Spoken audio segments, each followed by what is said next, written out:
In the heart of Las Vegas, under the blinding lights of the T-Mobile Arena, a legend convinced he was untouchable, prepared to silence his doubters. A victory celebration turned into a reckoning when a quiet figure from the crowd stepped forward to answer his boast. Mike Tyson wasn't your typical prize fighter. For 20 years he was Iron Mike, the youngest heavyweight champion, feared for knockouts that ended in seconds, and known for crushing men before the bell had finished ringing. His name was intimidation itself. When Chuck Norris accepted Tyson's challenge with nothing but calm silence, the boxing world never realized they were witnessing a trap being sprung. Norris's measured response shattered the myth of invincibility with one strike, unleashing consequences far beyond the ring. What began as showmanship would become legend. Las Vegas would never forget the night a single blow rewrote history, when Chuck Norris dropped the man who swore he could never fall. Before we jump back in, tell us where you're tuning in from, and if this story touches you, make sure you're subscribed, because tomorrow I've saved something extra special for you. The lights of Las Vegas never truly sleep, but tonight they seem to pulse with unusual vigor. The MGM Grand Garden Arena trembled with the roar of 20,000 voices, a living organism of excitement and anticipation. Camera flashes erupted like silent lightning, illuminating faces twisted with the peculiar mix of bloodlust and reverence that only combat sports can summon. Mike Tyson prowled the corridor leading to the arena floor, his compact frame coiled with tension. At 42, he was no longer the baddest man on the planet, but the myth of Iron Mike still clung to him like a second skin. His entourage surrounded him, trainers, yes men, and hangers-on, all feeding the energy that radiated from him in almost visible waves. "They still love you, Mike," said Eddie, his head trainer, voice low and fervent. "Show them why." Tyson's eyes remained fixed forward, pupils dilated with focus. The years had softened his body but sharpened his hunger. This exhibition match against a former heavyweight contender, now safely past his prime, was meant to remind the world of who Mike Tyson truly was. Not the man who had stumbled against Lewis, not the fighter who had quit against McBride, but the destroyer who had terrorized the heavyweight division decades earlier. And now, the announcer's voice boomed through the arena. Making his return to Las Vegas, the former undisputed heavyweight champion of the world, Iron Mike Tyson. The crowd erupted as Tyson emerged. The classic opening notes of Tupac's "Ambitions as a Rider" throbbing through the speakers. He moved with the same distinctive swagger, head down. No robe. Simple black trunks. No smile touched his face. Tyson never smiled until after the violence was done. Climbing through the ropes, he felt the familiar rush, the intoxicating cocktail of fear and power that had defined his life. The opponent across the ring, a solid fighter named Marcus Williams, with a respectable 29-7 record, stood with arms crossed, attempting to project confidence. But Tyson saw the truth in his eyes. The man was already beaten.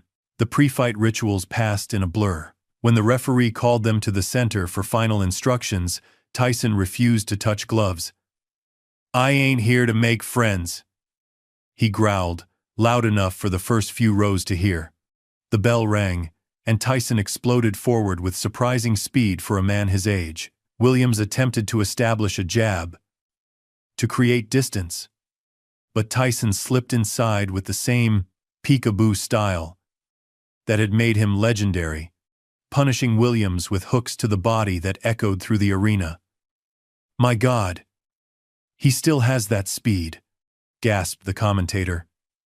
Williams is already backing up, looking to survive.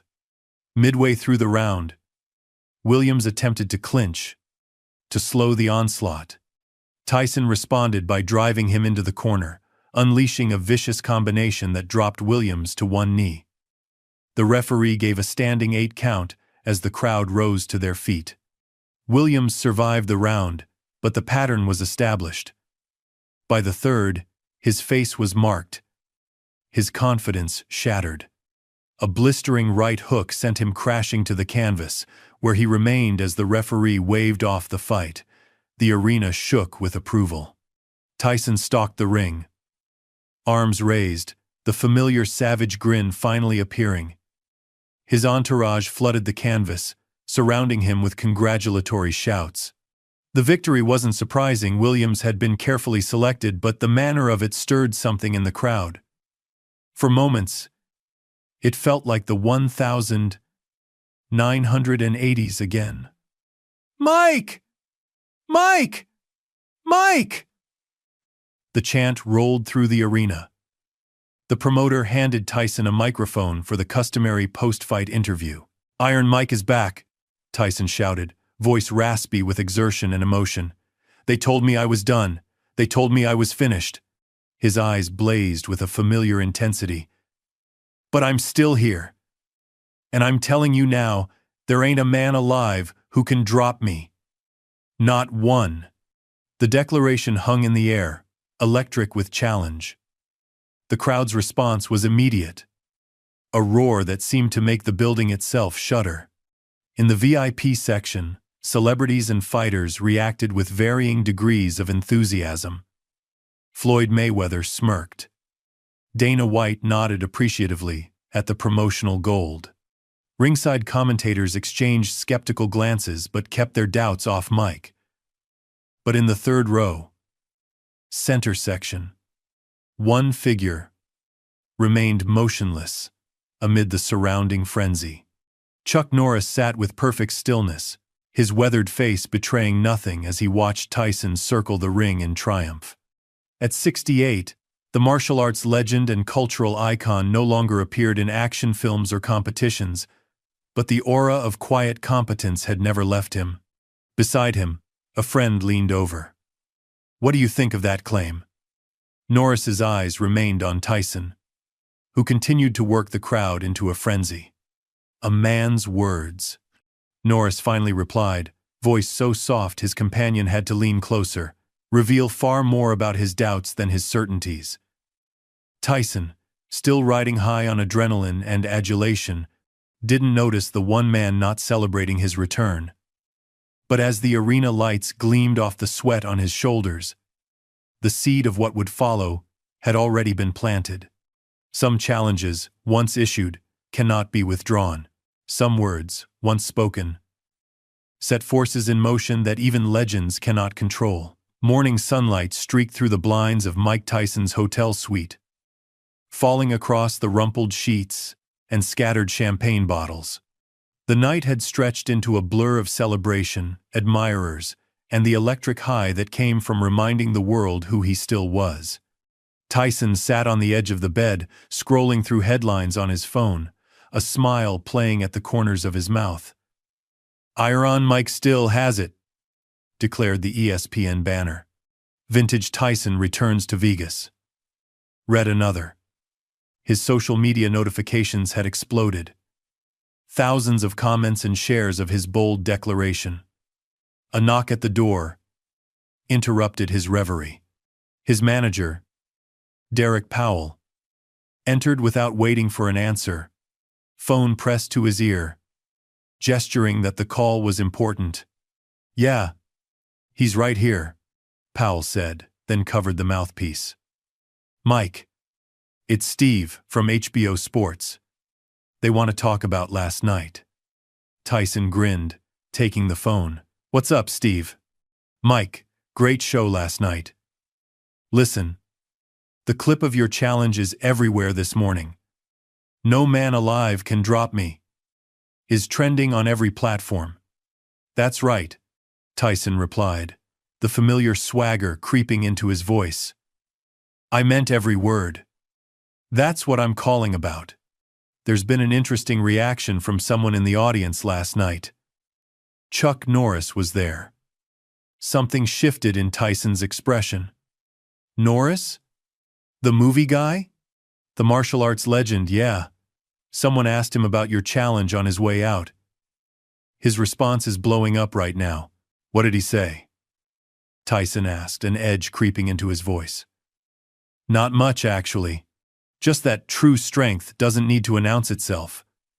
But people are taking it as him accepting your challenge. Social media is going crazy with it. Tyson fell silent, memories stirring. Chuck Norris wasn't just some action star. Before Hollywood, he'd been a 6-time world karate champion, the man who'd helped train Bruce Lee. In the martial arts world, Norris commanded a respect that transcended his later pop culture status. "Mike? You there?" Steve's voice crackled through the phone. "Yeah," Tyson replied, mind racing. "So what?" "So we're thinking, what if we lean into this? The pay-per-view numbers would be astronomical. Mike Tyson versus Chuck Norris, exhibition match." Tyson's laugh held a hollow note. "Man, he's got to be pushing 70, 68. But he's Chuck Norris. The guy still trains daily. His condition is legendary." A primal part of Tyson's mind registered something unfamiliar. Doubt. He pushed it away, with practiced aggression. "Whatever, man. If he wants to step up, I'm here. But I ain't chasing some old man for publicity." After ending the call, Tyson paced the suite, energy suddenly restless. Powell watched him with knowing eyes. "What's on your mind, Mike?" "Nothing," Tyson snapped. "Just thinking about appearances this week." Powell nodded slowly. "The post-fight press conference is at 2. They're going to ask about Norris." "Let them ask." The MGM Grand Conference Room was packed beyond capacity. Cameras and microphones pointed at the stage, where Tyson sat beside the promoter and his team. The initial questions followed the expected pattern: reflections on the fight, Tyson's conditioning, future plans. But the room's energy held an undercurrent, everyone waiting for the question they'd come to ask. Finally, a reporter from ESPN rose. "Mike, your declaration that no man alive could drop you has gotten a lot of attention, especially after Chuck Norris was spotted in the audience. His comments this morning seemed to question your statement. Any response?" Tyson leaned forward, the familiar intensity sharpening his features. "Listen, I respect Chuck Norris. The man's a legend in martial arts. But this is boxing. This is different. If he's got something to say to me, he knows where to find me." Another reporter jumped in. "Would you consider an exhibition match against him?" Tyson's laugh held an edge. "Man, I'm not looking to hurt an old man. If he wants to step in the ring, that's on him. But my statement stands. Nobody drops Mike Tyson. Nobody." As the questions continued, none of the reporters noticed the door at the back of the room opening. Chuck Norris entered silently, accompanied by a single assistant. Unlike the flashiness that typically surrounded Tyson, Norris wore simple clothes. Dark jeans. A button-down shirt. No entourage. No fanfare. He took a position against the back wall, arms crossed, listening. It was several minutes before someone noticed him. A whisper spread through the room, heads turning, cameras swiveling. The reporter asking a question faltered mid-sentence as he spotted Norris. Tyson, noticing the disturbance, followed the collective gaze. His expression hardened when he saw Norris standing there. The quiet stillness of the man somehow commanding more attention than Tyson's bombast. The room fell into silence, tension crackling like static electricity. "Mr. Norris," the moderator finally said, "this is unexpected. Would you like to come forward and address the media?" Norris shook his head once. "I'm just here to listen." His voice, though not raised, carried through the silent room.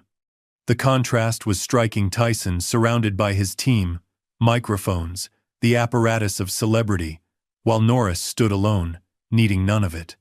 Tyson stood abruptly, chair scraping back. Nah.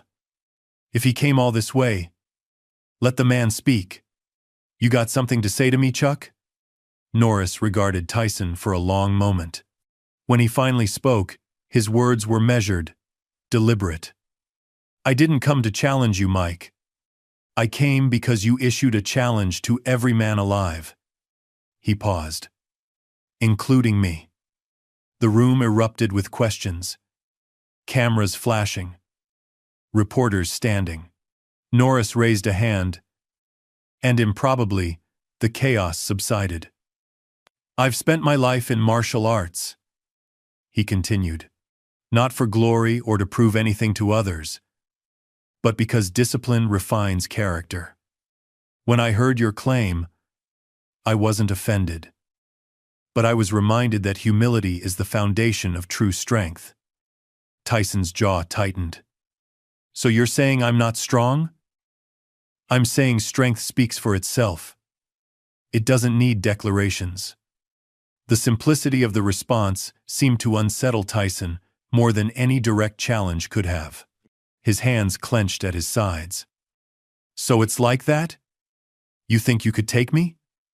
Norris didn't answer immediately.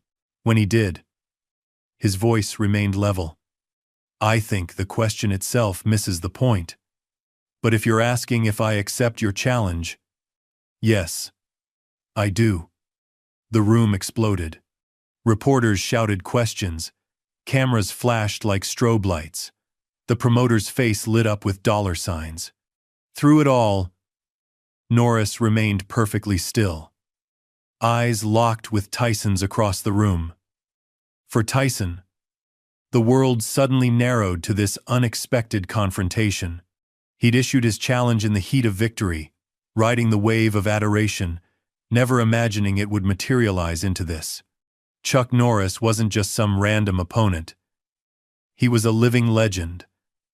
A man whose very name had become synonymous with exaggerated feats of strength and skill. 1 week, Tyson said, voice cutting through the chaos. Right back in that arena. No rules, no referees. Just you and me, old man. Norris nodded once, then turned and walked out, the crowd parting before him. No parting shot, no trash talk, just quiet acceptance.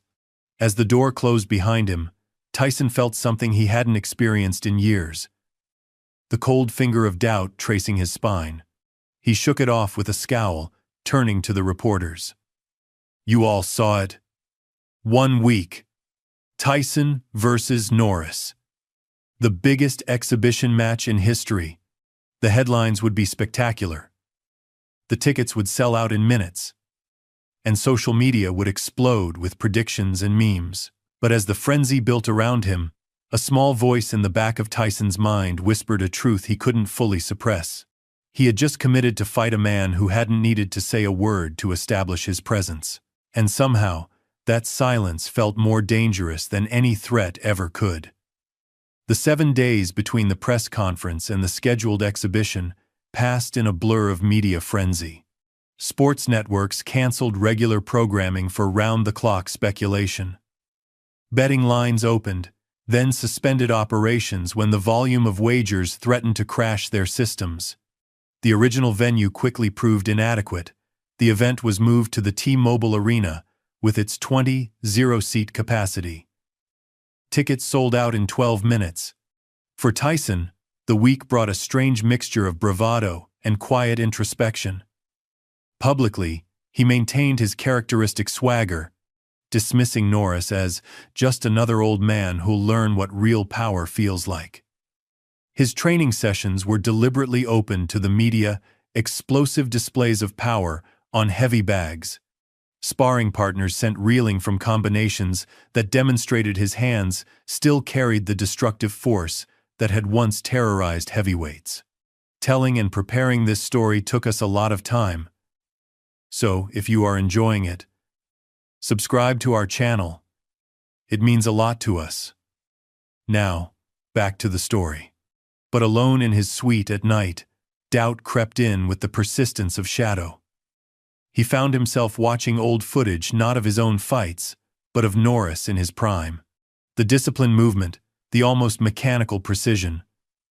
The way Norris had dominated competition, not through raw aggression, but through technique refined to art. "He's just a karate guy," Tyson muttered to his reflection. "This is different." But another part of him remembered the stories how Bruce Lee had considered Norris one of the few men who could genuinely test him, how Norris had developed his own martial art, Chunkukdo, synthesizing the most effective elements from various fighting systems. Across town, Chuck Norris's preparation could not have presented a greater contrast. No media sessions, no public workouts. His team released a simple statement. Mr. Quote, "Norris is approaching this exhibition with respect for Mike Tyson's legendary status in boxing. He will be prepared." The absence of information only fueled speculation. Grainy videos emerged of Norris training at his ranch years earlier, demonstrating that even in his 60s, his kicks could still shatter boards. His hands still moved with blinding speed. Former sparring partners gave interviews describing his inhuman conditioning, his absolute precision, his unshakable calm under pressure. The night before the exhibition, Las Vegas vibrated with anticipation. The Strip was a river of people, wearing either Tyson's iconic black shorts or Norris's signature headband. Sports bars throughout the city played marathons of Tyson knockouts and Norris fight scenes. Celebrities arrived by the planeload. Fighters from all disciplines made pilgrimages to witness what many were calling the ultimate clash of combat philosophies. The morning of the event, Tyson woke early, body tense, with familiar pre-fight energy. His ritual remained unchanged after decades: the solitary meditation, the focus exercises that cleared his mind of everything except the coming violence. By the time his team arrived to begin final preparations, the trademark intensity had settled over him like armor. "How you feeling, champ?" Powell asked, setting down a protein shake. Tyson's eyes, already focused somewhere beyond the hotel room, held that eerie detachment his opponents had always found so unsettling. "Ready. Remember the game plan," Powell continued. "He's disciplined, but he's old. Pressure him early. Don't let him settle into a rhythm. Your hands are faster, your power is greater." Tyson nodded. But his mind had already shifted to the approaching confrontation, not just against Norris, but against the doubt that had plagued him all week. Doubt he would never admit to anyone. Across town, in a private gym secured for his exclusive use, Chuck Norris completed his own preparation. No entourage, just his longtime training partner and friend, Aaron Norris, his younger brother. At 68, Chuck's routine had evolved but never diminished. The meditation was deeper now, the physical warm-up more methodical, but the core remained unchanged: discipline as the path to mastery. "You sure about this, Chuck?" Aaron asked, watching his brother move through forms with fluid precision. "Tyson's no joke. Even past his prime, he's dangerous." Chuck completed a final sequence before responding. "It's not about winning or losing, it's about truth." Truth? When a man declares no one can defeat him, he's not stating fact. He's revealing fear. Chuck toweled off, his movements economical. "This isn't about proving I'm better. It's about remembering what strength really means." Aaron nodded slowly. After decades alongside his brother, he understood Chuck's philosophy better than most. This wasn't about ego for Chuck, it never had been. It was about principle. "Just be careful out there," Aaron said. "Tyson doesn't think like you do." Chuck smiled slightly. "That's exactly the point." As evening approached, the T-Mobile Arena filled beyond capacity, the atmosphere electric with anticipation. The preliminary exhibitions hastily arranged to build toward the main event passed in a blur, the crowd's attention divided between the action and the entrances, watching for the legends to arrive. Backstage, Tyson's dressing room buzzed with energy. His team moved with practiced efficiency, wrapping his hands, reviewing strategy, maintaining the cocoon of intensity that had defined his career. Music pounded through speakers, the same aggressive beats that had always channeled his focus into controlled rage. Down the hall, Norris sat alone, eyes closed in meditation. No music, no entourage, just the centered calm of decades of discipline. When a production assistant knocked to give the 5-minute warning, Norris simply nodded once, then returned to his stillness. At exactly 10 p.m., the arena lights dimmed. The crowd, sensing the moment had arrived, rose as one, a wall of sound building from 20,000 throats. "Ladies and gentlemen," the announcer's voice boomed, "welcome to an unprecedented event in combat sports history." The production was spectacular. Spotlights sweeping, highlight reels playing on massive screens, celebrities shown in attendance. The commentary team, assembled from boxing, MMA, and martial arts backgrounds, could barely contain their excitement. "First to the ring," the announcer continued. "The martial arts legend, 6-time world karate champion, the man whose name defines unbeatable, Chuck Norris." The crowd erupted as simple, instrumental music began. No flashy entrance, no entourage, just Chuck Norris walking steadily toward the ring. Brother Aaron, slightly behind him, dressed in traditional gi pants and a simple black t-shirt. Norris acknowledged the crowd with a respectful nod, but maintained his focus, his expression betraying nothing. "Look at that composure," one commentator noted. "No hype needed. The man's presence speaks for itself."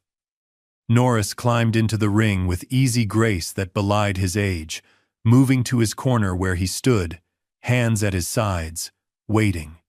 The arena lights shifted, and a familiar bass line throbbed through the speakers. The crowd's roar doubled in volume.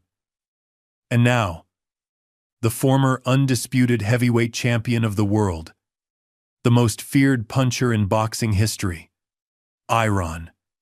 Mike Tyson.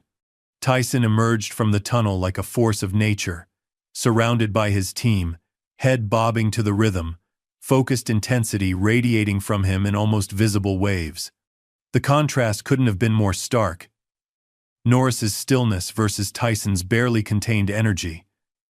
Simplicity versus spectacle. As Tyson entered the ring, bouncing on his toes, shadowboxing toward the center, the two legends finally stood face to face beneath the blinding lights. The crowd fell into an almost reverent hush, 20,000 people holding their breath at the sight of these mythic figures sharing the same space. No referee called them to center ring. This was no sanctioned bout. Instead, the promoter himself stepped between them, microphone in hand. "Gentlemen, the world is watching. This exhibition has no official rules, no judges, no scorecards. It ends when one of you decides it ends. Are you both ready?" Tyson nodded sharply, never breaking eye contact with Norris. "Born ready." Norris simply inclined his head in affirmation, his calm a counterpoint to Tyson's intensity. The promoter looked between them once more, then stepped back, raising his arm dramatically. "Then let's find out what happens when legends collide." A bell sounded, and just like that, the moment the world had been waiting for arrived. Mike Tyson, the self-proclaimed unbeatable force, facing Chuck Norris, the embodiment of disciplined mastery. Two philosophies, two legacies, about to answer a question no one had thought to ask until 7 days ago. Who would be left standing? The bell's echo had barely faded before Tyson exploded forward, closing distance with the same blinding speed that had once made him the most feared heavyweight on the planet. No feeling-out process. No cautious circling, pure offensive pressure, exactly as the world expected. Norris, calm as still water, shifted slightly, his stance adjusting with minimal movement. The first punch, a thunderous left hook that had separated countless men from consciousness, sliced through empty air as Norris tilted his head just enough for the blow to miss by centimeters. The crowd gasped collectively. Tyson, momentarily off balance, recalibrated and launched a lightning-fast combination jab, right cross, left uppercut, the sequence that had been his signature throughout his career. Norris's defense moved with precision, each block and parry requiring the minimum motion necessary. Economy of movement, honed through decades of practice. Incredible, breathed the lead commentator. Norris isn't just surviving, he's making Tyson miss without even appearing to try. Frustration flashed across Tyson's face as another combination failed to land cleanly. He pressed forward with increased intensity, cutting off the ring, looking to trap Norris against the ropes. A glancing blow caught Norris's shoulder, and a predatory grin spread across Tyson's face. "That's right, old man," he growled, loud enough for the first few rows to hear. "This ain't one of your movies." Norris remained expressionless, feet shifting subtly to maintain proper distance. When Tyson lunged with another barrage, Norris countered for the first time, not with wild aggression, but with a precise jab that caught Tyson flush on the nose, stopping his momentum. The arena erupted. Blood trickled from Tyson's nose, more shocking for its symbolic value than any actual damage. Iron Mike Tyson, bleeding in the first exchange. The impossible made visible. Tyson's eyes widened, then narrowed. The beast that had always lived inside him, the raw, feral hunger that separated him from ordinary fighters, awakened fully. He charged forward with renewed purpose, cutting loose with the violent abandon that had defined his most devastating performances. For a moment, even Norris seemed taken aback by the sheer fury of the assault. A right hand clipped his jaw, a left hook grazed his ribs. The crowd sensed a turning point. Tyson supporters rising to their feet, sensing the kill. "Tyson's found another gear," shouted the commentator. "Norris is in trouble." But then something shifted. Norris's expression, which had remained neutral throughout, focused with subtle intensity. His movement, already efficient, seemed to crystallize into something beyond mere technique. A flowing response that anticipated Tyson's aggression before it manifested. Suddenly, Tyson's punches weren't just missing by inches, they were missing by feet. His balance compromised, his rhythm disrupted. Where Norris had been defensive, he now began countering with surgical precision, straight rights, checking hooks, even a spinning back kick that caught Tyson in the solar plexus and sent him stumbling backward. The crowd's energy transformed, murmurs of disbelief spreading like ripples.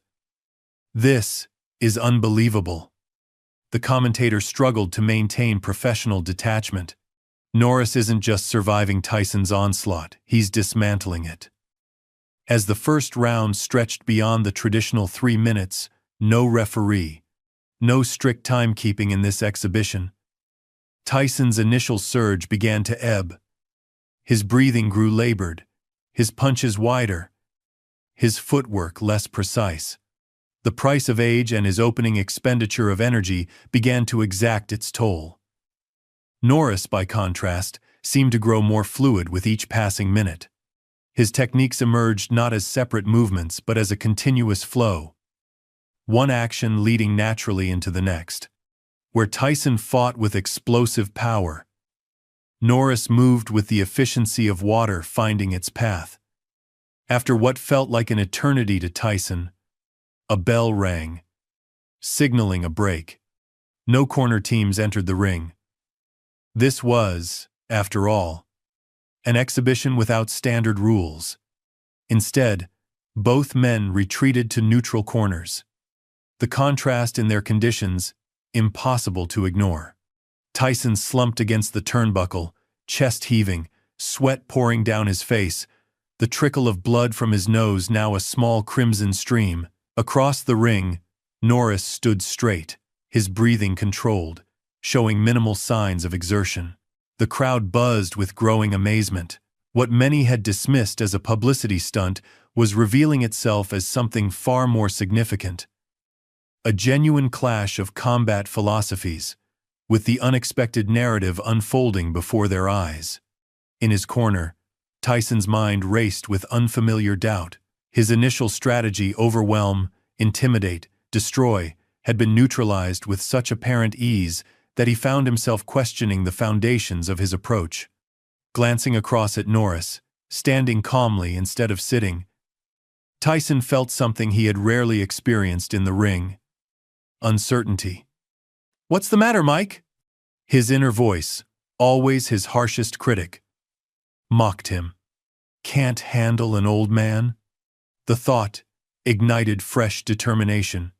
He was Mike Tyson, damn it. No one made him doubt himself. No one. The bell for the second round sounded, and Tyson emerged from his corner with renewed focus. This time, instead of charging wildly, he stalked forward with measured aggression.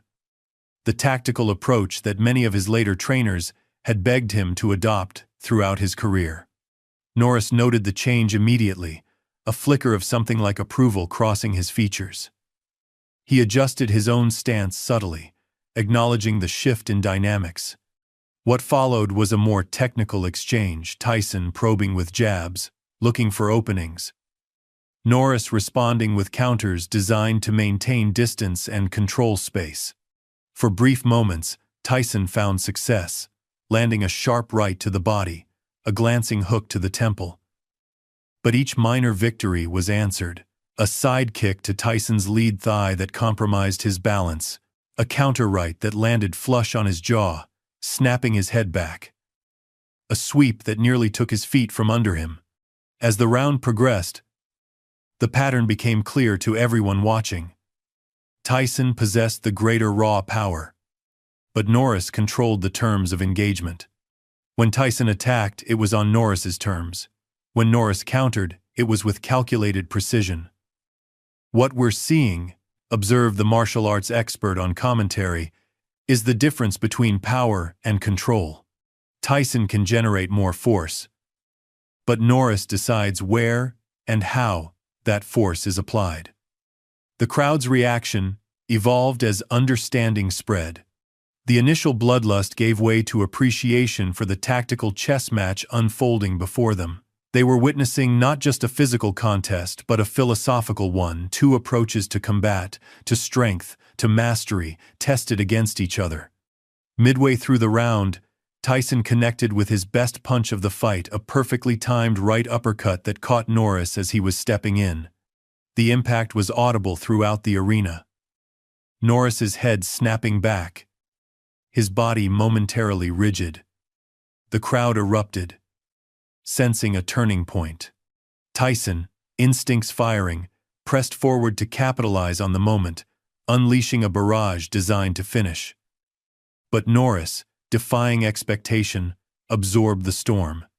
His defense tightened, his movement economized further. And when Tyson overextended on a wild hook, Norris countered with a perfectly placed spinning heel kick that landed flush on Tyson's temple. The shot didn't drop Tyson, but it staggered him badly. For the first time in the contest, Iron Mike appeared genuinely hurt, legs momentarily rubbery, eyes struggling to focus. The arena fell into shocked silence, then exploded with noise as the implications registered. Chuck Norris had hurt Mike Tyson. The moment marked a psychological turning point.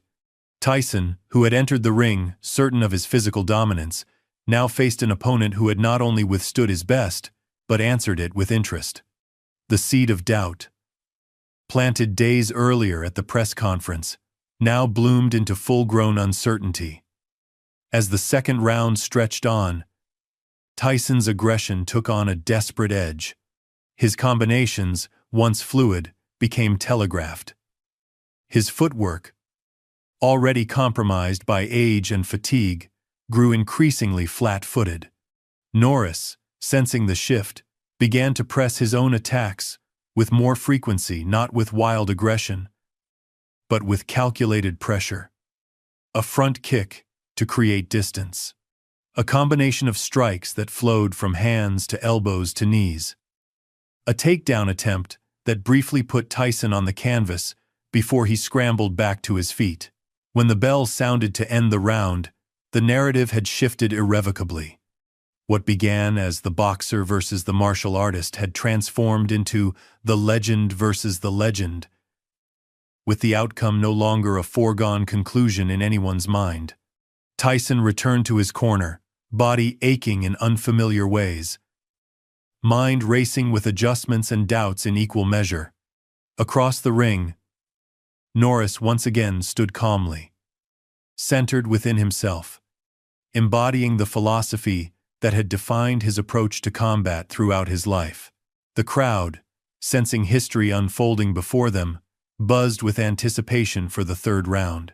Whatever happened next, they knew they were witnessing something that transcended sport, a collision of mythic figures that would be recounted for generations. As the bell sounded again, both men moved toward center ring, the question hanging in the air between them: who would impose their will? Whose truth about strength would prevail? The answer, when it came, would shock the world. The bell's sharp tone cut through the arena's electric atmosphere, signaling the beginning of the third round. 20,000 spectators leaned forward as one, sensing the pivotal moment approaching. Celebrities in the front row, fighters, actors, musicians, abandoned any pretense of casual interest, their faces reflecting the same raw anticipation as the fans in the uppermost seats. The air itself seemed to vibrate with tension, particles charged with the collective energy of thousands witnessing history unfold. Mike Tyson emerged from his corner with a different energy, a dangerous calm replacing the desperate aggression of the previous round's closing minutes. His breathing had steadied, his movements more deliberate. His eyes, always his most expressive feature, had shifted from frustration to cold calculation, the whites visible all around the dark irises. Those who had followed his career recognized the look. Iron Mike, at his most dangerous, anger crystallized into lethal focus. This was the Tyson who had dismantled world-class heavyweights in less than a minute. The predator who sensed vulnerability and attacked without mercy. "Look at Tyson's eyes," murmured the boxing analyst. "That's the look fighters feared most. He's found his center." Across the ring, Chuck Norris advanced with the same measured presence he had maintained throughout, neither hurried nor hesitant. His posture remained perfect, shoulders relaxed but ready, gaze steady and clear. If he noticed the change in Tyson's demeanor, his own expression revealed nothing, the disciplined neutrality of a man whose emotions served his purpose rather than directing it. Decades of martial philosophy were visible in his movement. Precise, efficient, without excess. They met at center ring, and for several heartbeats, neither man struck. They circled, measuring, each reading the subtle tells in the other's movement, the slight shifts of weight, the almost imperceptible tensing of muscles, the flicker of eyes telegraphing intention. The crowd, momentarily hushed by the tension, waited for the storm they knew would break. 20,000 people held their breath collectively, the moment stretching like an elastic band pulled to its limit. When it came, it was Tyson who initiated, not with wild abandonment, but with the technical precision that had made him not just a puncher, but a master of his craft. A feinted jab to disrupt Norris's rhythm, a subtle step to create angle, then a perfectly executed right hook to the body, followed by a left uppercut that narrowly missed Norris's chin as he tilted away. The combination showcased the boxing acumen that casual observers often overlooked in their focus on Tyson's raw power, the intelligent setup, the creation of openings, the seamless flow from one strike to the next. Beautiful technical work from Tyson, the boxing commentator observed. That's the kind of combination that made him special, not just the power, but the setup, the angles, the craft. Norris responded with efficient movement, his body flowing like water around obstacles. His right forearm blocked the hook to the body, absorbing the impact without losing structure. His upper body swayed just enough to let the uppercut pass, the precision of his defensive movement making difficult evasions look effortless. As Tyson reset his position, Norris countered with a straight right that caught the boxer clean on the cheekbone, not a devastating blow, but clean, scoring, perfectly placed, a reminder that aggression would be met with precise response. "This is boxing at its highest level," breathed the commentator. Tyson may have started as the aggressor, but Norris is answering every question being asked. The economy of movement is extraordinary.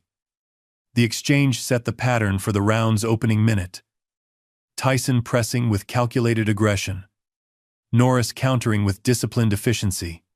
Each man finding momentary success, neither gaining decisive advantage.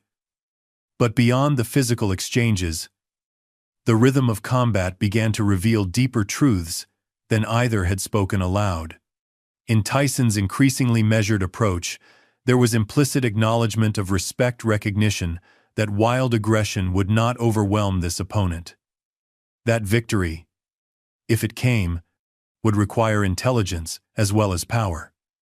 In Norris's responses, there was acknowledgement of Tyson's danger, his counters precise, focused, without the slightest margin for error. These were not just athletes competing, these were masters engaged in the highest expression of their craft, each forcing the other to elevate beyond what either might have achieved alone. "What we're watching," observed the martial arts commentator, voice low with appreciation, "is mutual respect expressed through combat. Two different philosophies, two different approaches, but at their core, a shared understanding of what true mastery requires."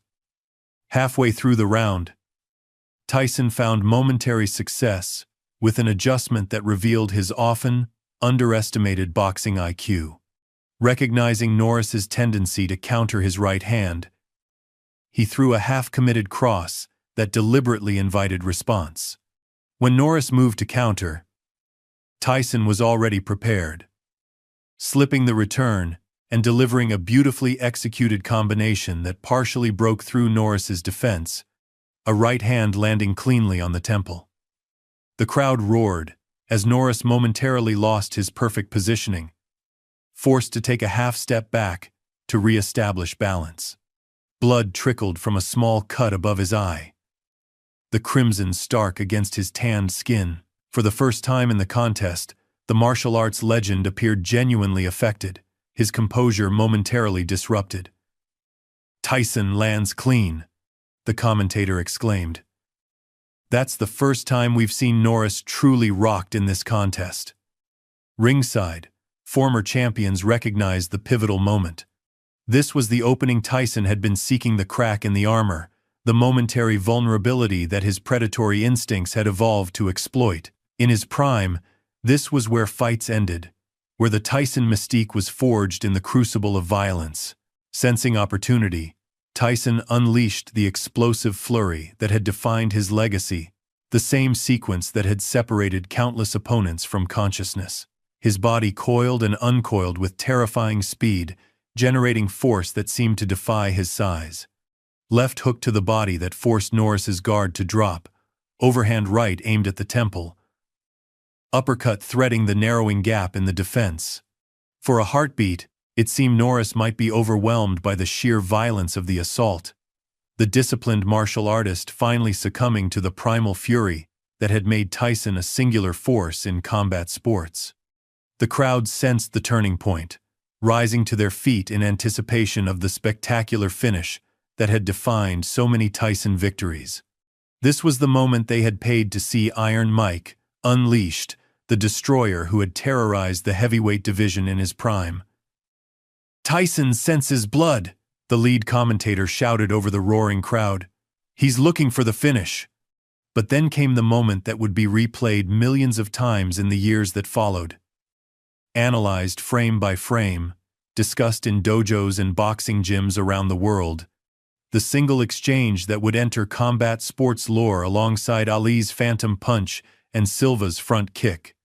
As Tyson committed fully to a devastating right uppercut, the signature punch that had claimed so many victims, his weight shifting forward, body torquing to generate maximum force, Norris didn't just evade. In a display of timing that bordered on prescience, he countered with a move so perfectly executed it appeared almost supernatural to casual observers. Slipping the uppercut by millimeters, his body angling just outside the path of Tyson's fist, he delivered a spinning back fist that connected with Tyson's jaw with surgical precision. The impact froze time. 20,000 breaths held simultaneously. The sound of the strike echoed through the sudden silence, the unmistakable thud of perfect contact. Tyson's eyes went blank, the fearsome focus instantly replaced by the vacant stare of a man whose consciousness had been temporarily severed. His body, so fluid and explosive moments before, suddenly rigid. For a fragment of a second, he remained upright. Iron Mike, the man who had declared himself undroppable, suspended between consciousness and darkness. Then, like a great tree finally yielding to gravity, Mike Tyson fell. The motion seemed to unfold in slow motion. First the slackening of muscles, then the buckling of knees, the forward tilt of the upper body. He hit the canvas with the finality of myth collapsing into reality. Body slack. The fearsome aura that had defined him dissolving in the harsh arena lights. The sound of his fall echoed through a stunned silence, the dull thud of a legend meeting physical reality. The sharp punctuation at the end of a declaration that had seemed untouchable. In that moment, something more than a man fell. A mythology collapsed. An image of invincibility that had survived prison, defeat, and disgrace. Finally shattered by the physical manifestation of a competing philosophy. Quiet discipline. Overcoming loud proclamation. Chuck Norris stood perfectly still, making no gesture of triumph, no celebration, no raised arms, no roar of victory, no parading around the fallen opponent. His face betrayed nothing but focus. Perhaps the faintest hint of compassion as he watched medical staff rush toward the fallen legend. The contrast could not have been more stark. The martial artist's composed stillness beside the boxer's crumpled form. Two approaches to strength made visibly manifest. "Look at Norris," the martial arts commentator said softly, voice thick with emotion. "Not a hint of celebration. That's a lifetime of discipline on display. Victory as merely a waypoint, not a destination." The referee, though unnecessary for this exhibition, instinctively moved to Tyson's side, professional instincts overriding the unusual nature of the contest. Medical personnel converged on the fallen fighter, their practiced movements a choreography of concern. Tyson stirred, consciousness returning in fragments, eyes blinking with confusion that slowly transformed into the dawning realization of what had occurred. Mike Tyson, Iron Mike, the self-proclaimed undroppable, had been dropped, not just hurt or staggered, but dropped clean, rendered momentarily unconscious by a single, perfectly executed strike. The very thing he had declared impossible 7 days earlier had materialized in front of 20,000 witnesses, captured by hundreds of cameras, soon to be viewed by millions around the world. The silence broke. A roar erupted from 20,000 throats, not in bloodlust but in awe, in witness to something they had believed impossible. The sound rolled through the arena like physical force, a collective expression of disbelief and recognition. This was more than a sporting moment, it was witnessing the impossible made real. The sort of event that spectators would recount to their grandchildren decades later. I was there when Chuck Norris dropped Mike Tyson with one shot. Phones captured the moment from every angle, flashes illuminating the scene like lightning, immortalizing what would become the most viewed sports clip in social media history. In the press section, journalists abandoned professional detachment, standing with mouths agape, knowing they were witnessing something that transcended typical reporting. "Oh my God." The lead commentator's professional detachment finally shattered, voice cracking with emotion. "Chuck Norris has dropped Mike Tyson with a single strike. I never thought I'd live to see this. In 30 years of calling fights, I've never witnessed anything like it." In the ring, Tyson pushed himself to hands and knees, head hanging low between his shoulders as he gathered himself. Blood trickled from his lip where his teeth had cut the inside of his mouth, dripping onto the canvas in small crimson circles. His entourage moved to enter the ring, concern evident on their faces, but he waved them off with a sharp gesture. One gloved hand raised in unmistakable command. This moment was his to bear alone, the public reckoning with a truth he had denied. With visible effort, he rose to his feet, legs unsteady, but refusing assistance. Pride still evident in every line of his body. The same fierce independence that had defined his career, now manifesting in his refusal to be helped up.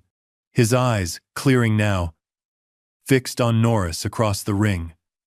Not with anger or resentment, but with something more complex, more profound. Recognition. Respect. The beginning of understanding. "Look at Tyson," murmured the boxing commentator. "No excuses. No complaints. Rising on his own terms. That's a warrior's response." Across the ring, Norris remained where he had been, making no move to capitalize on the knockdown. No attempt to press his advantage. The martial arts legend understood something deeper was unfolding, not just a physical contest, but a moment of truth that transcended competition. His stillness conveyed respect for Tyson's process, allowing the fallen legend the dignity of his own recovery, his own reconciliation with what had occurred.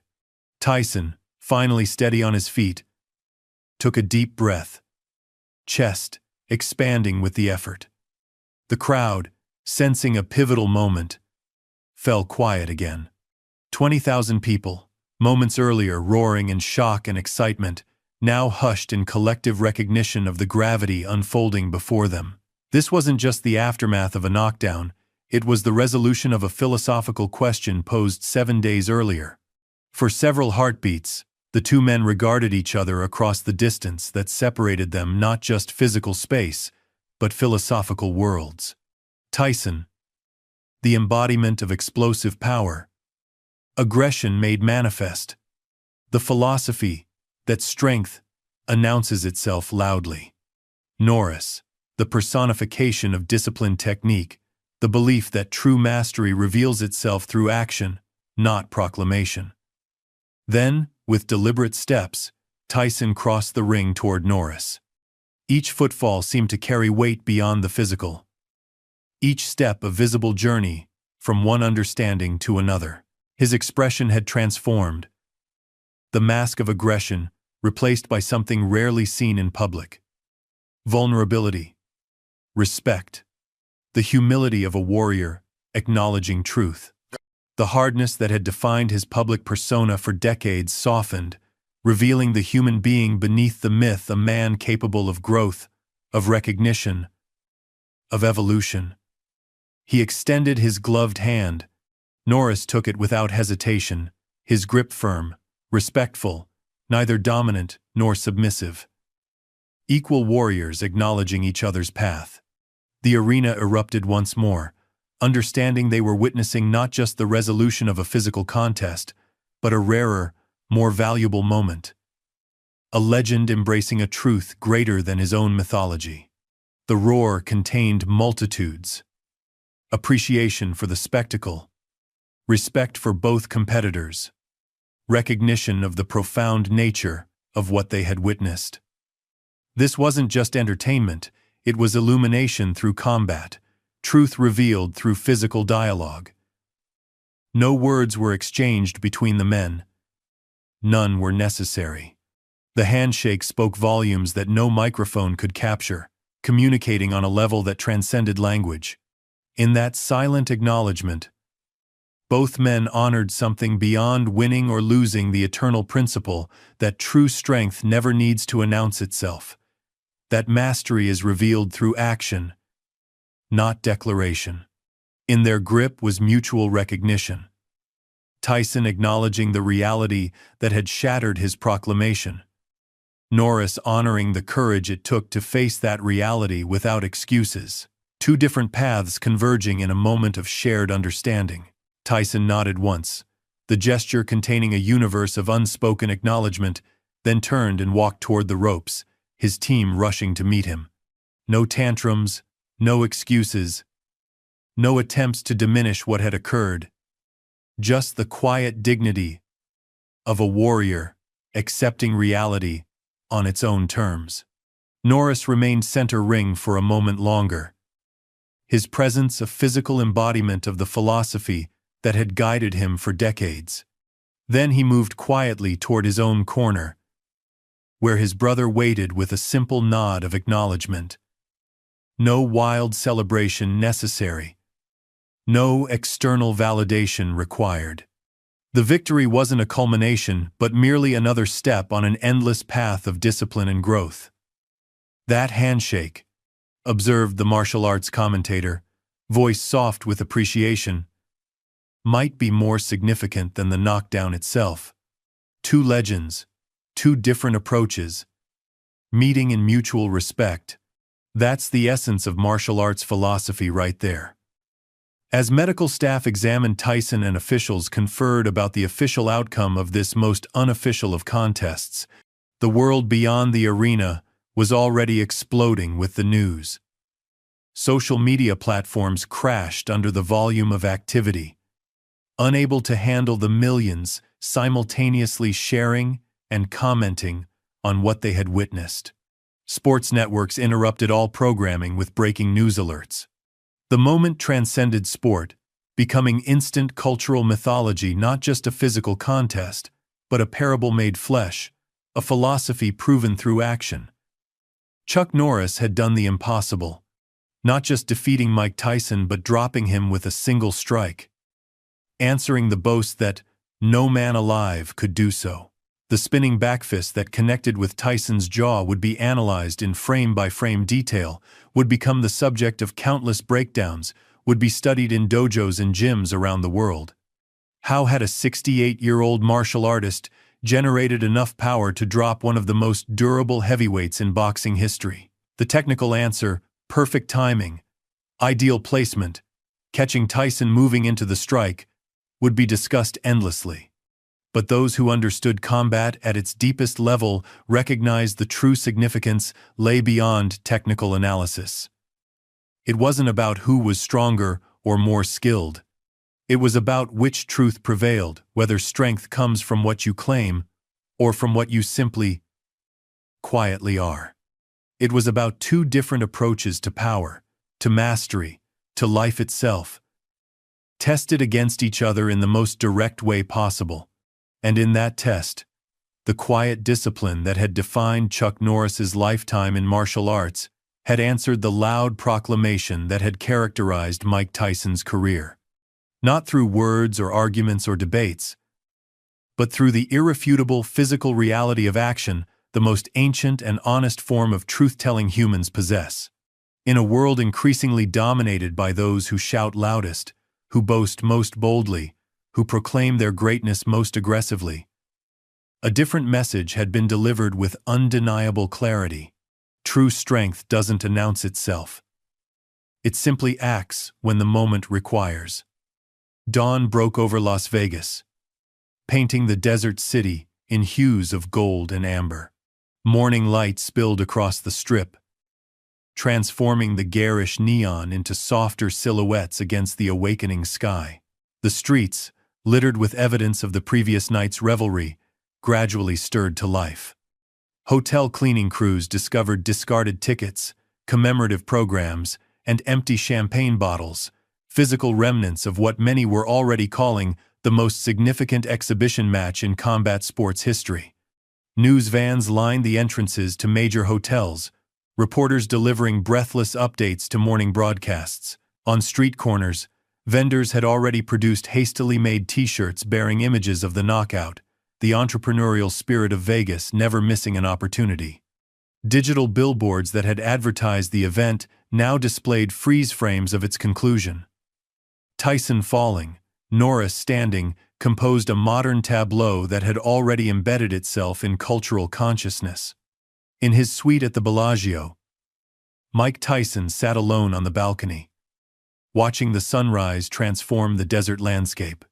The physical pain of the previous night, the bruised jaw, the slight swelling around his left eye, the aching body was nothing compared to the internal reckoning taking place. For a man whose identity had been built around invincibility, around being the most feared fighter alive, last night had forced a confrontation with reality that no amount of denial could erase. He ran his tongue along the inside of his cheek, feeling the spot where his teeth had cut into flesh when Norris's strike landed. The physical reminder of a moment that had shattered more than just his equilibrium, it had collapsed a lifetime of self-mythology, of carefully constructed identity. His phone, placed face down on the table beside him, had been buzzing continuously since he'd awakened. The screen showed 57 missed calls, over 100 text messages, notifications from every social media platform.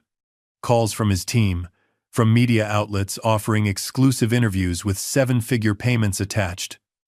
From celebrities and fellow fighters, offering support or seeking statements. He had ignored them all, needing this moment of solitude to process what had occurred.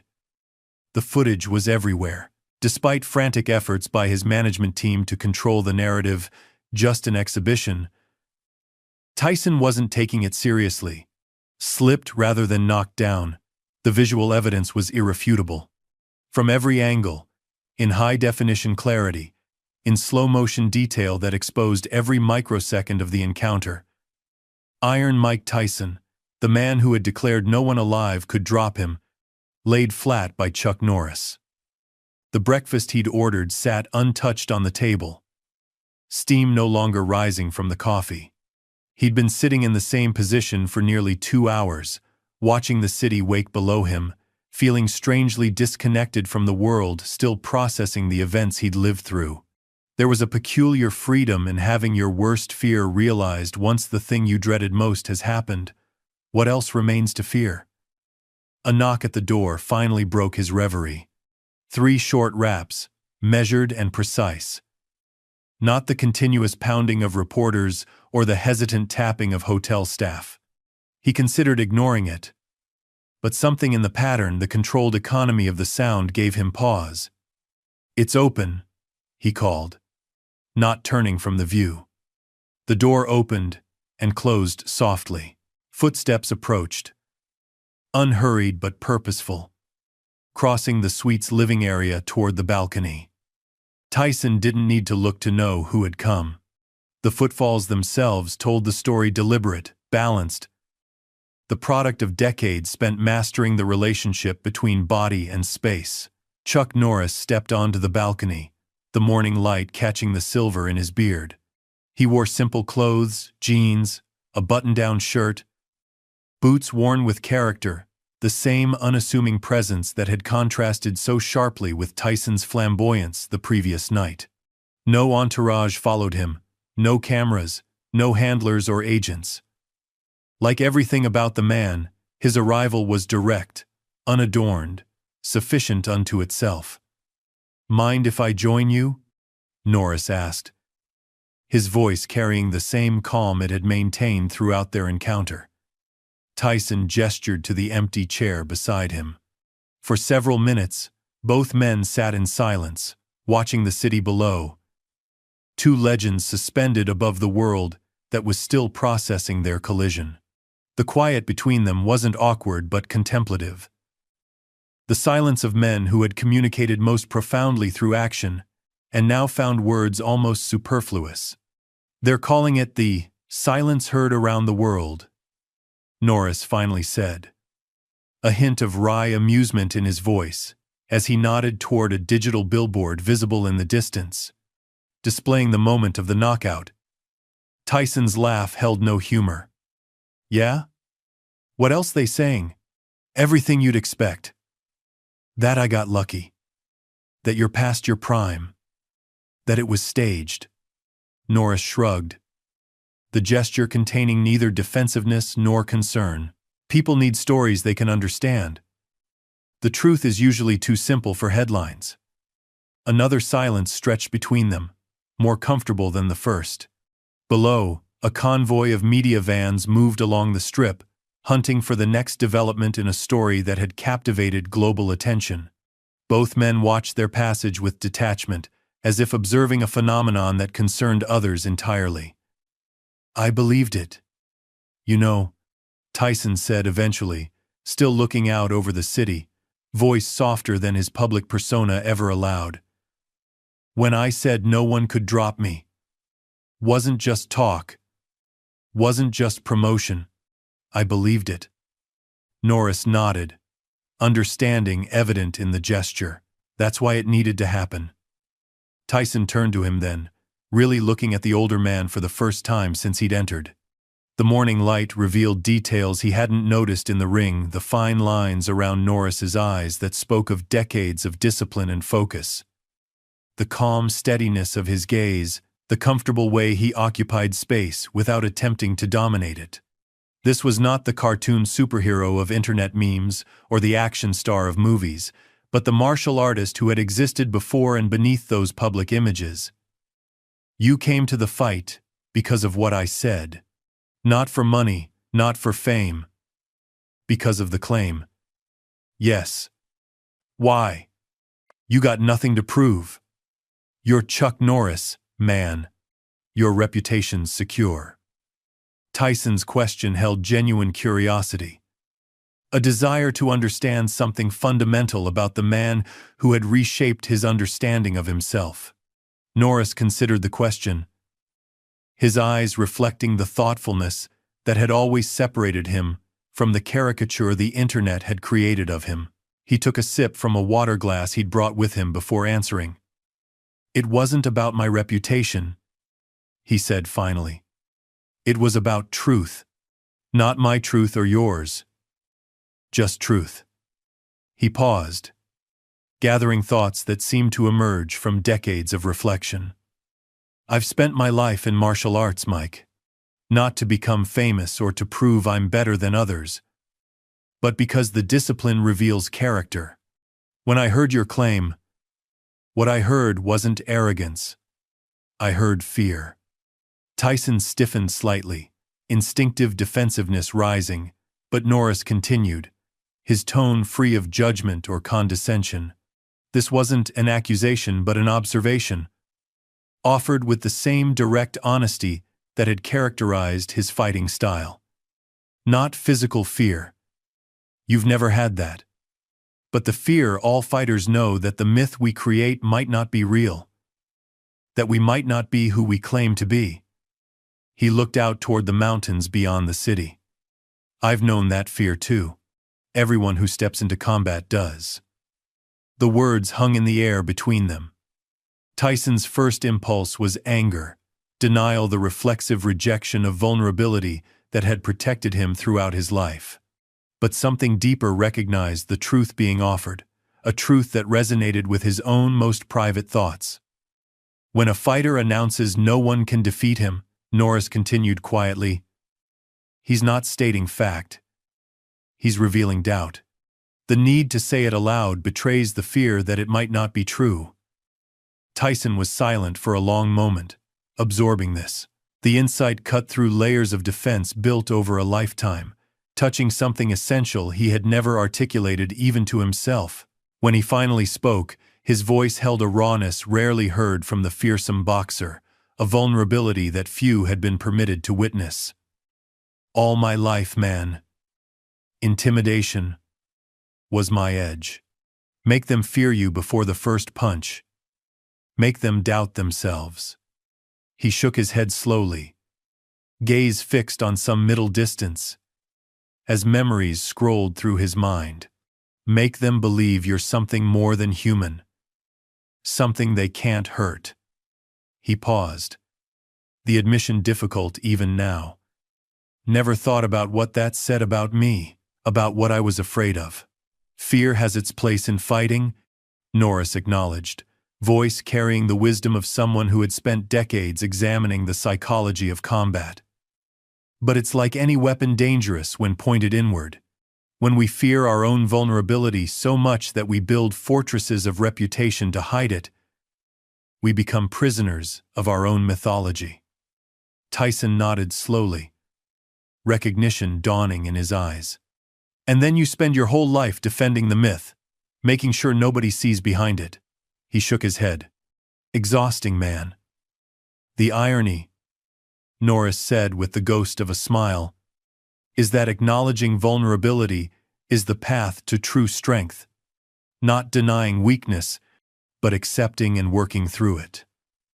They fell silent again, the conversation shifting to something beyond words, a recognition between warriors that transcended their different paths, different styles, different philosophies. Morning traffic increased on the streets below, the city accelerating into full wakefulness. But on the balcony, time seemed suspended in a moment of shared understanding. What now? Tyson asked eventually. Everyone's waiting for statements, for explanations. My team's already spinning stories about how it wasn't really a clean hit, how I wasn't prepared, how it was all just entertainment. He gestured toward his silent phone. They've been calling all morning with strategies, narratives, ways to protect the image. What do you want to say? Norris asked, turning the question back to its source. Tyson considered this, genuinely weighing the question against the complex tangle of pride, public image, and newly emerging truth. The old Mike would have made excuses, would have maintained the illusion of invincibility at all costs.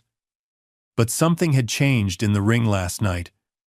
A truth had been exposed that no amount of posturing could bury again. The myth had been punctured, and through that opening, something new could emerge. I want to say I got dropped by Chuck Norris, he said finally, a hint of his familiar grin returning, but tempered with newfound self-awareness. Simple as that. No excuses, no bull. He caught me clean, and I went down. Maybe add that it's the best thing that could have happened to me. The admission seemed to lighten something in him, a burden set down after being carried too long. Norris nodded, approval in his eyes. Truth has its own power, Mike. Greater than any myth we build around ourselves. There's freedom in it. As the morning progressed, the city below them continued to wake, unaware of the quiet conversation taking place above. Two legends, once separated by their approaches to combat, now connected by a shared understanding that true strength lies not in what you claim about yourself, but in what you're willing to recognize as true, not in the fortresses built to protect vulnerability, but in the courage to acknowledge it. 3 hours later, the press conference that the sports world had been waiting for began in the Bellagio's grand ballroom. The room was packed beyond capacity. Cameras from every major network trained on the podium, reporters from every major outlet jostling for position, the energy electric with anticipation.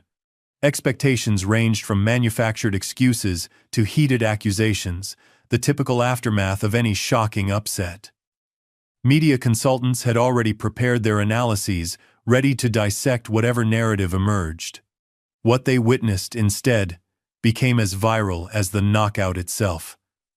Mike Tyson entered first, his team conspicuously absent. No entourage, no managers, no handlers, just the man himself. He wore no sunglasses, no cap to hide his expression. Just the same intensity that had always defined him, but tempered now with something new, something that the most perceptive observers recognized as authenticity. The slight swelling around his left eye was visible, unobscured, a physical testament to what had transpired. He approached the microphone alone, standing before the assembled media with a presence that commanded attention without demanding it. "I know y'all expecting some kind of excuse," he began, his distinctive voice carrying through the silent room. "Ain't gonna be none. Last night I said no one alive could drop me. Chuck Norris proved me wrong. Clean shot, perfect timing. I went down." A murmur ran through the assembled media, the unexpected honesty catching them off guard. Reporters exchanged glances, discarding prepared questions that suddenly seemed irrelevant in the face of such straightforward admission. "All my career, I talked about being the baddest man on the planet, about being invincible." Tyson paused, gathering thoughts that clearly represented a new understanding, a perspective shift visible in real time. But real strength isn't about what you say. It's about what you do. And sometimes, it's about admitting when someone else did it better. As if on cue, Chuck Norris entered from the side of the room, his arrival causing another ripple of surprise through the assembled press. Without fanfare, without announcement, he walked to stand beside Tyson at the podium. The contrast remained striking. Tyson's barely contained energy beside Norris's composed stillness. But now it seemed complementary, rather than contradictory. Two different expressions of the same fundamental truth. "I've been in martial arts for over 50 years, Norris said, his voice quiet, yet reaching every corner of the hushed room. "And the greatest lesson I've learned is that true mastery begins with humility. What Mike demonstrated today takes more courage than any fight." The simple statement carried weight beyond its words, an acknowledgement of the rarer, more difficult victory Tyson had achieved over himself. Questions exploded from the reporters, the professional restraint momentarily abandoned in the face of this unexpected development. Cameras flashed. Voices overlapped. The room transformed into controlled chaos as every outlet sought their soundbite, their exclusive angle. Both men held up hands in the same gesture, the synchronized movement silencing the room again through sheer presence rather than volume. "One last thing," Tyson said. "People keep asking if we're going to have a rematch. The answer is no. Some things happen once for a reason. Last night wasn't about winning or losing. It was about truth." He glanced at Norris. A moment of shared understanding passing between them. "And that's been settled." With that, both men stepped back from the podium and walked out together, side by side, ignoring the barrage of questions that followed them. No prepared statements, no carefully constructed narratives, no manufactured drama, just the simple truth, offered without embellishment. The image Tyson and Norris, walking in unison, neither celebrating victory nor lamenting defeat, would become as iconic as the knockout itself, reprinted on magazine covers and analyzed by cultural critics for its symbolic power. Outside, away from the cameras and microphones, in the relative privacy of a service corridor, the two legends paused before parting ways. No handlers, no witnesses, just two men who had communicated most profoundly through the ancient language of combat. "What will you do now?"